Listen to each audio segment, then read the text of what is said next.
Hey everybody, my name is Marcus Stone, and in this video I will show you how you can simply change your profile name in Steam. So let's start. The first thing you want to do, you just be in the Steam dashboard or whatever tab you got, it doesn't matter. Go to right up corner and click on your name and view my profile. Then just click here, edit profile. And now we're going to select the profile name here. All you have to do is just change the profile name to TaoMan 1. And you got it. And we see TaoMan 1.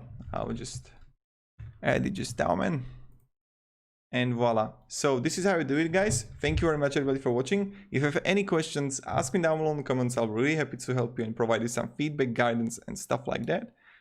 And yeah, have a great day and goodbye.